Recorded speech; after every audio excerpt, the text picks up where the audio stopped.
نحمده ونصلي ونسلم على رسوله الكريم أما بعد أعوذ بالله من الشيطان الرجيم بسم الله الرحمن الرحيم النبي أولى بالمؤمنين من أنفسهم صدق الله العظيم وصدق رسوله النبي الكريم إن الله وملائكته يصلون على النبي يا أيها الذين آمنوا صلوا عليه وسلموا تسليما اللهم صل على سيدنا ومولانا محمد بن عبد الجود والكرم وآله وصحبه وسلم السلام عليك يا سيدي يا رسول الله وعلى آلك وأصحابك يا سيدي يا حبيب الله تمام تعریف اللہ تبارک و تعالیٰ کے لیے، ہر قسم کے درود و سلام اور یہ رحمت سید عالم صلی اللہ علیہ وسلم کے لیے حمد و صلاۃ کے بعد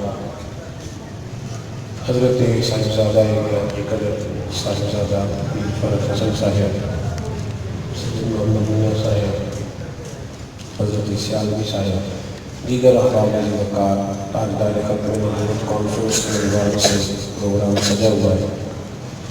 تھوڑی دیر بڑی مختصر سی چند باتیں آپ کے ساتھ ہوں گی۔ پیغام چند منٹوں میں بھی سمیٹا جا سکتا ہے، مقصد پیغام ہوتا ہے۔ میری یہ کوشش ہوگی کہ ایک ہی آنسو میں کہہ جاؤں گا میں دل، طوفان بھیجا لانے سے بھی یہ جشن فائدہ، دو اشک ہی کافی ہے اگر اصل کرے تو۔ آپ حضرات میری بات پر توجہ فرمائیں۔ اللہ کریم نے قرآن مجید میں فرمایا ہے کہ میں نے جو تمہیں نبی علیہ السلام عطا فرمائے ہیں یہ تمہاری جانوں سے بھی زیادہ مانا۔ النبی اولیٰ بالمؤمنین من انفسہم، فرمایا یہ نبی تمہاری جانوں سے بھی زیادہ تمہارے مالک ہیں، اور اولیٰ کا معنی اقرب بھی کیا گیا کہ یہ محبوب تم سے تمہاری جانوں سے بھی زیادہ قریب ہے۔ تو جو ہے میری بات پر تھوڑی دیر میری طرف دیکھیں۔ موبائل اتنا ضروری کام تو ہے نہیں، تصویر کی ضرورت کے لیے اجازت تھی سے فرض کفایہ تو نہیں نہ سمجھے رہتے، اس لیے مہربانی فرمائیں آپ لوگ کوئی بے چینی پریشانی تو نہیں نا آپ برداشت، تو ٹھیک ہے انتظامی معاملات چلتے رہیں گے اور جو آئے گا اسے جگہ بھی ملے گی۔ میں چاہ رہا ہوں کہ جو جس مقصد کے لیے ہم یہاں حاضر ہیں اس پہ کچھ دیر گفتگو ہو جائے۔ میرے بھائیوں، ختم نبوت کا مسئلہ بڑا سادہ سا ہے کہ اللہ کے محبوب علیہ السلام آخری نبی ہیں اور حضور کے بعد کوئی نبی نہیں آیا۔ ایک جملہ بڑھا کے کہنے لگا ہوں، اس کو زیادہ سمجھیے گا۔ ہمیں حضور علیہ السلام کے بعد کسی اور کی ضرورت بھی نہیں ہے، محبوب کے بعد کسی اور کی ضرورت نہیں۔ مسئلہ اور ہے، ختم نبوت پر ہزاروں دلائل دیے جاتے ہیں، میں جو بات کرنا چاہتا ہوں وہ عوامی ہے، چونکہ عوام سے بات کر رہا ہوں، علماء کو خبر ہوتی ہے پہلی چیزوں کی۔ مسئلہ یہ ہے کہ ہمیں اب تسلط کی ضرورت ہے۔ سوال یہ ہے کہ قادیانی نے سازش کی پر ہم سازش کا شکار کیوں کر رہے ہیں؟ بچہ ہمارا تھا نا، توجہ کیجیے میری بات، ہمارا بیٹا ہمارا بھائی وہ قادیانی کے ہتھے کیسے چڑھ گیا؟ تو ہمارا تھا۔ اگر ہم نے اسے پہلے سے تربیت دی ہوتی اور رات کو جب وہ ہماری وہ ہاتھ رکھ کے شانوں پر سر رکھ کے جب وہ سوتا ہے کندھے پہ، تو ہم اسے اپنی تاریخ تو بڑی بتاتے ہیں کہ میں نے تیرے لیے بڑی جدوجہد کی، 30 سال پردیس بھی کاٹا ہے۔ کاش اس کے کام میں یہ بھی کہا جاتا کہ بیٹے اگر زندگی میں دیکھنا تو سیدھا گنبد خضرا کی طرف دیکھنا، دائیں بائیں تیری توجہ نہ جائے۔ ساری زندگی اپنے حق میں لوگوں کو مائل کرتے گزارتے۔ دیکھیں نا نبی کریم سید عالم صلی اللہ علیہ وسلم نے ماں باپ کی ڈیوٹی لگائی ہے، فرمایا تم نے اپنی اولاد کو میری محبت سکھانی ہے، تم نے اپنی اولاد کو میرے اہل بیت کی محبت سکھانی ہے۔ ماں باپ کی ذمہ داری ہے کہ بچوں کو قرآن پاک کی تعلیم دے، نہ ادھر ادھر کی تو بات کر کے بتا کہ قافلہ کیوں لٹا، مجھے رہزنوں سے غرض نہیں، تیری رہبری کا سوال ہے۔ پہلی بات تو یہ کہ مزاج اصل میں آپ تو قادیانی کی بات کرتے ہیں، اور میں اس سے آگے سوچتا رہتا ہوں، ہمارے تو بچے جب سے یہ سوشل میڈیا آیا ہے یہ کہتے ہیں ہم نے سب کی بات سننی ہے۔ ہمارے ملک میں تو عیسائیوں کو اجازت مل گئی ہے ٹی وی کھولنے کی، ہمارے تو سیاستدان معاذ اللہ تعالیٰ ثم معاذ اللہ جا کے ہندوؤں کے مندروں میں پوجا کرنے لگے ہیں۔ کچھ جاہل شعراء اور کچھ جاہل صوفیاء، کچھ یہ ادیب ٹائپ لوگ، یہ تو ایک نیا راگ الاپنے لگے ہیں۔ میری بات پہ غور کرنا، ایک نئی سازش رچی جانے لگی ہے۔ معاذ اللہ تعالیٰ وہ کہتے ہیں کہ سارے کسی نہ کسی رنگ میں اللہ کو ہی مانتے ہیں، اسی کے روپ ہے سارا، نقل کفر نہ باشا۔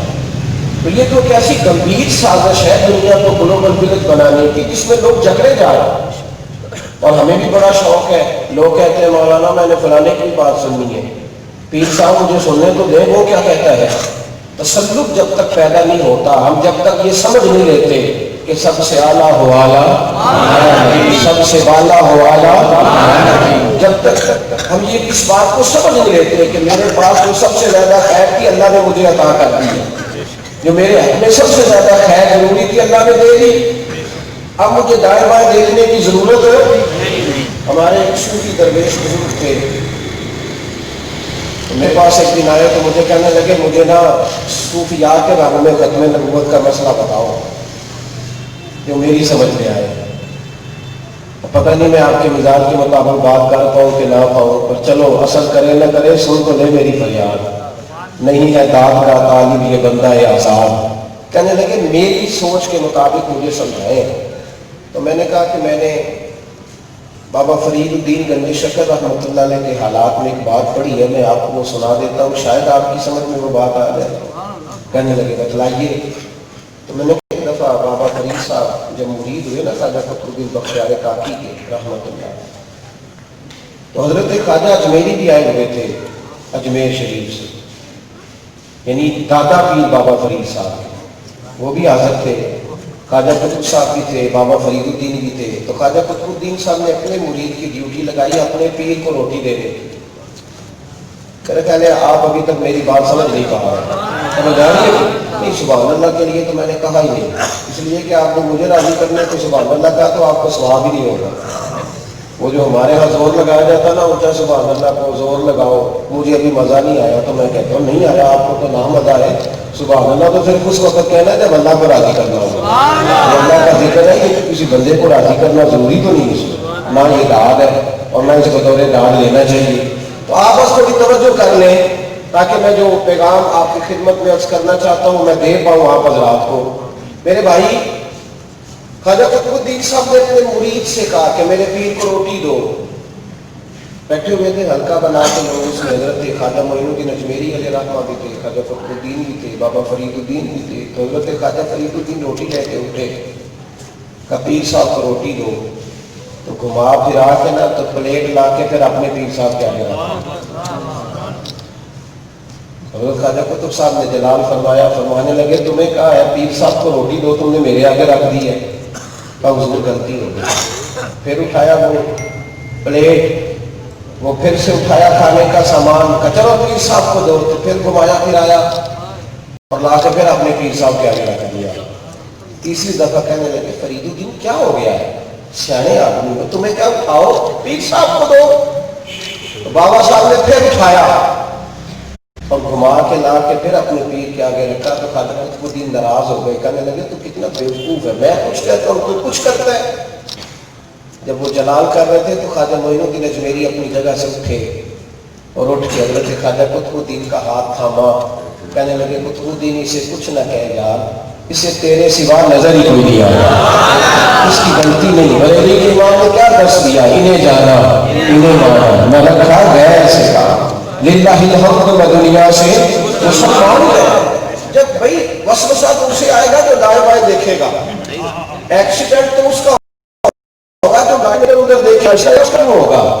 تو یہاں جو لوگ اپنے گھر سے نکلتے ہیں وہ غیروں کے ہتھے چڑھتے ہیں۔ بھائی گھر سے بچہ نکلا کیسے، اس کے ذہن میں غیر کا خیال آیا کیسے، تو کہاں تھا، تو یاروں کو ٹائم دیتا رہا، تو دوستوں کی محفلوں میں رہا، بچے بگڑ گئے، تو کہاں تھا، تو کیوں نہیں اپنے ساتھ میں تاجدار ختم نبوت کانفرنس میں لے کے آیا، تو 11ویں کی بزم میں کیوں نہیں لاتا رہا، تو اپنے بزرگوں کے پاس کیوں نہیں بٹھاتا رہا۔ اب جب سب کچھ لٹ گیا ہے تو پھر تجھے خیال آیا ہے۔ بھائی یاد رکھیں میرے رسول کریم سید عالم علیہ السلام مسجد نبوی شریف میں داخل ہوئے تو جناب عمر توراۃ کی تلاوت کر رہے تھے.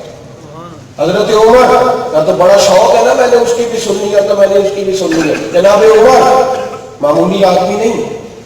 میرے محبوب نے فرمایا جس گلی سے عمر گزرے شیطان راستہ ہی بدل جاتا ہے. اتنا بڑا شخص توراۃ پڑھ رہے تھے. حضور تشریف لائے. عمر یہ کیا کر رہے ہیں؟ میں نے کہا لوگوں نے تسلط کا نام تعصب رکھ لیا. جب تک ہم پختہ ہی نہیں ہوں گے نظریاتی طور پر اتنی دیر تک کس طرح نظام آگے بڑھے گا؟ میں پڑھ کے میرے قرآن کی تلاوت کرتا. تو محبوب نے تو دائیں بائیں دیکھنے کی اجازت ہی نہیں دی. پہلا مسئلہ ختم نبوت کا پہلا تقاضا یہ ہے کہ ہم بچوں کو سمجھائیں کہ ہمیں دائیں بائیں دیکھنے کی ضرورت ہے. اور حضور علیہ السلام نے خود اپنی امت کو وہ ساری باتیں سمجھائی ہیں، ذہنوں میں اتاری ہیں. حضرت ابو ہریرہ رضی اللہ تعالیٰ عنہ فرماتے ہیں، مشکاۃ شریف میں موجود ہے، ہم مسجد نبوی میں بیٹھ کے باتیں کر رہے تھے کہ حضرت موسیٰ کلیم اللہ ہے، جناب عیسیٰ روح اللہ ہے، حضرت ابراہیم خلیل اللہ ہے، حضرت اسماعیل صبیح اللہ علیہ السلام. یہ باتیں ہو رہی تھی. کہتے ہیں اچانک حضور بھی تشریف لے آئے. فرمایا کیا کہہ رہے تھے؟ حضور ہم انبیاء علیہ السلام کی شان اور عظمتوں کا تذکرہ فرما رہے تھے. محبوب نے فرمایا جو کچھ تم نے کہا وہ ٹھیک ہے، پر میری طرف بھی تو دیکھو نا، میری طرف اعلیٰ و اعلیٰ حبیب اللہ. فرمایا ان سب کی شانیں اپنی جگہ پر، اللہ نے محبوب تو مجھے ہی بتایا، محبوب تو میں ہی ہوں نا. تو بھائی دائیں بائیں دیکھنا. مسئلہ یہ بن گیا ہے، مصیبت یہ کھڑی ہو گئی ہے کہ سب لوگ سیانے اور سمجھدار ہوتے ہیں. ہر آدمی پڑھا لکھا ہے، وہ اپنی مرضی کا تبصرہ کرتا ہے اور ادھر سے بھی کچھ چیز لیتا ہے ادھر سے بھی کچھ چیز لیتا ہے، لہذا بگڑتا ہے. ختم نبوت کا پہلا تقاضا یہ ہے کہ مسلمان دائیں بائیں دیکھنا بند کرے، تسلط پیدا کرے، ایمان میں پختگی پیدا کرے. بھائی دو گھروں کا جو مہمان ہوتا ہے اسے تو کھانا بڑی دیر سے ملتا ہے، اور جو دو کشتیوں کا مسافر ہے وہ تو ڈوب جایا کرتا ہے. جو انسان کبھی تھوڑا ادھر کبھی تھوڑا ادھر، اس کا تو حال ہی کوئی نہیں ہوتا. اپنے آپ کو پختہ کرے، اپنے دین پر، اپنے عقیدے پر، اپنے نظریات پر. اور یاد رکھیں دنیا میں سب سے کمزور وہ شخص ہوتا ہے جو بے یقین ہوتا ہے. تو کہتے ہیں پتہ نہیں میں ٹھیک چل رہا ہوں کہ پتہ نہیں ایسے. تو اقبال نے کہا غلامی سے بدتر ہے تیری یہ بے یقینی. نہیں، ایمان تو پہلے پختہ کر. میرے اندر کمزوری ہے. جب یقین کی دولت ہوتی ہے نا تو یقین اس لیے خلیل آتش نشی، پھر یقین کود جاتا ہے حضرت ابراہیم علیہ السلام کی طرح آگ میں. اپنے اندر تسلط پیدا کرے. تو ہم شکار ہو جاتے ہیں نا بسوں کا، محفلوں کا، مجموعوں کا. محفل نعت میں آئے تو رنگ اور ہے، اور اگر ایم صاحب کے پاس بیٹھے تو پھر رنگ اور ہے. اس محفل میں آئے تو ہمارا کپڑے پہننے کا سٹائل اور ہے، اور ولیمے کی محفل میں گئے تو کپڑے پہننے کا انداز ہے. میں نے ایک نوجوان سے کہا یہ مسجد کی ٹوپی نہ پہنا کرو. لیکن نہیں حضرت اس میں کیا قباحت ہے؟ تو میں نے کہا یہ پہن کے کسی ولیمے پہ جاؤ گے؟ بولے جاتے ہیں لوگ. تو پھر مسجد کیسے آ جاتے ہیں یہ پہن کے؟ وہ لباس جو پہن کے آپ ایک دنیاوی تقریب میں جانا پسند نہیں کرتے، وہ پہن کے مسجد کیسے آ گئے؟ آپ کیسے پسند کیا آپ نے؟ تو پہلے تو یہ پختگی تو پیدا کرے نا بھائی.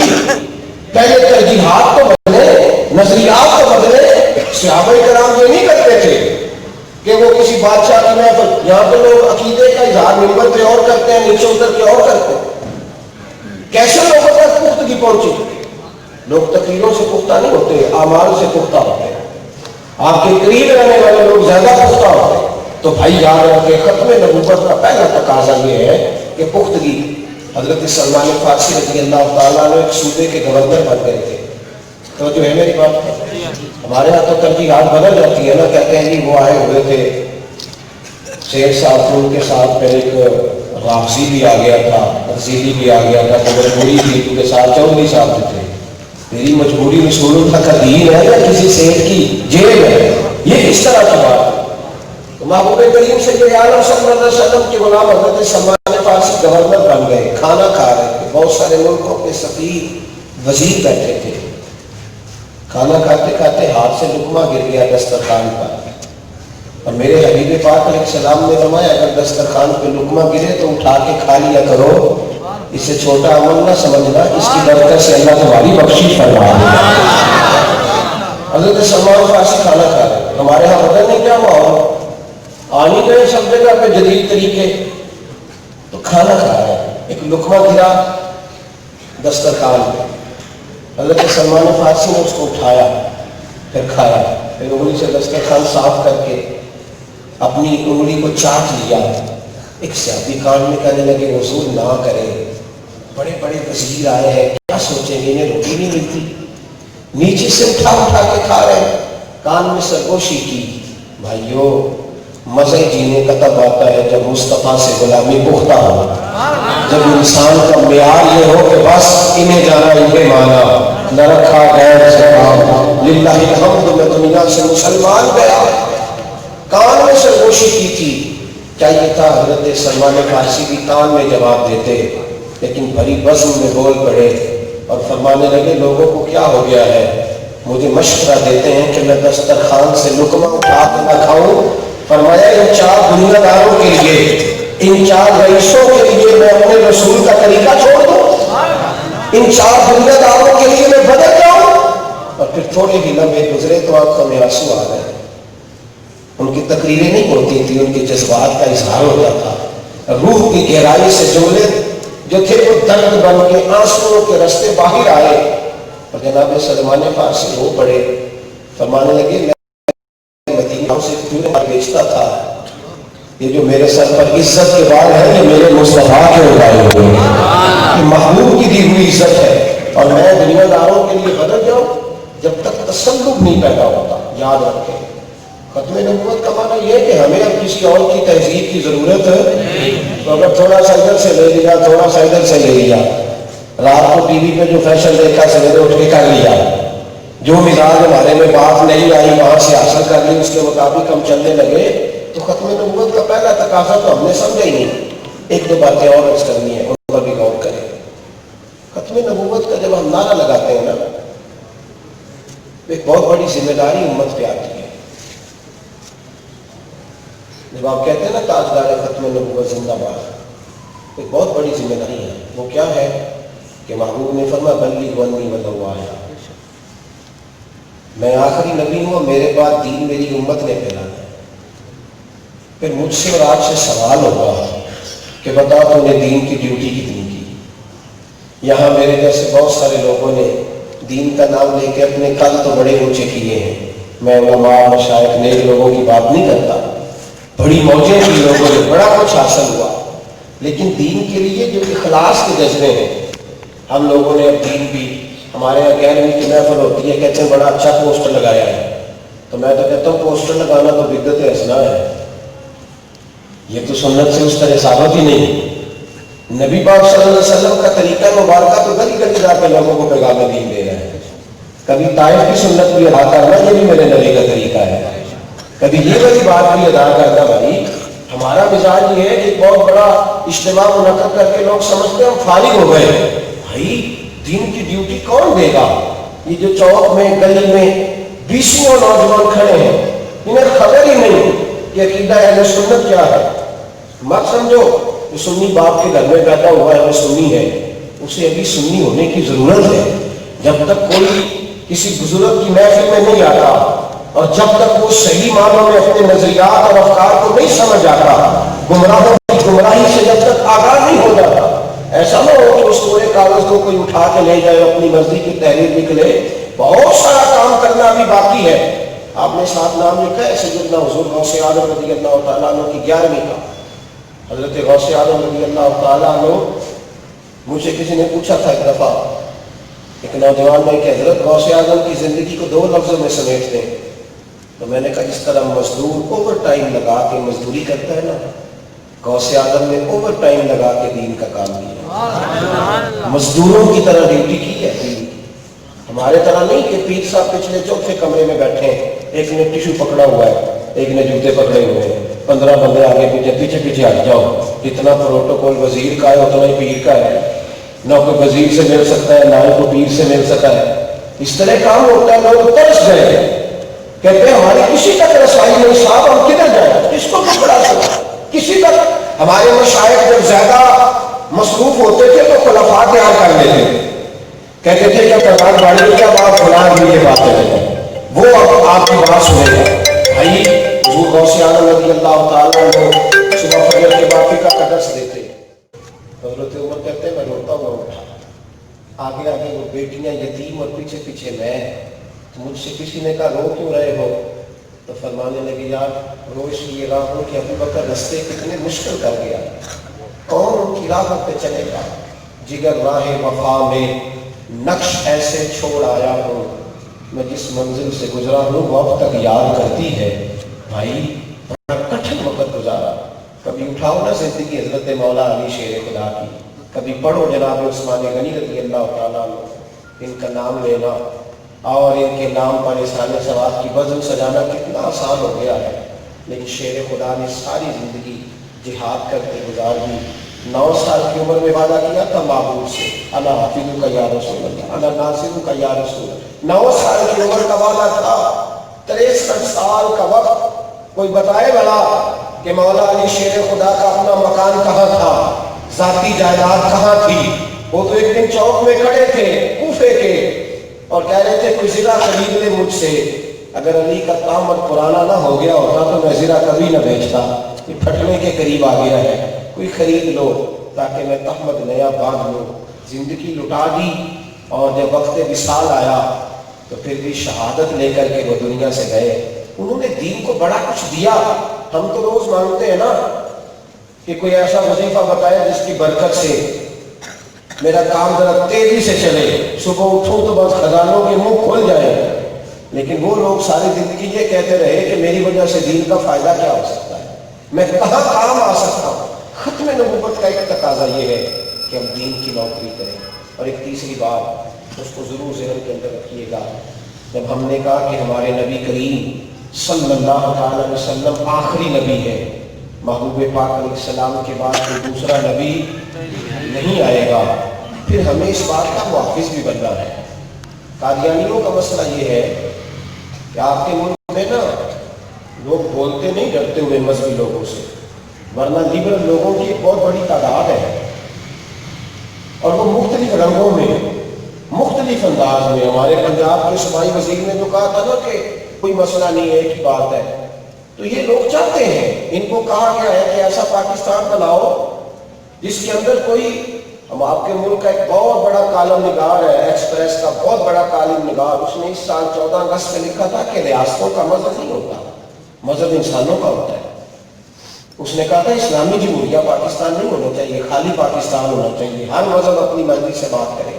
او بھائی ہمارے ہاں تو آگ دروازے تک آ گئی ہے، لیکن ہمیں ابھی تک ہوش نہیں آ رہی۔ ہم کہتے ہیں وہ ساتھ والے گھر میں ہے، لیکن اگر وہاں سے بجھائی نہ گئی تو وہ تیرے گھر بھی آ جائے گی۔ یاد رکھ، اس تیزی کے ساتھ ماحول کو بدلا گیا ہے، اس تیزی کے ساتھ گھروں کے اندر وہ ساری چیزیں لائی گئی ہیں جو کبھی گھر میں داخل ہوتی تھی تو ہمارے بزرگ بگڑ جایا کرتے، یہ کیسے آ گئی؟ تو یاد رکھیں، جب ہم نے کہا کہ نبی پاک صلی اللہ علیہ وسلم آخری نبی ہے، پھر ہمیں اس بات کی حفاظت بھی کرنی ہے۔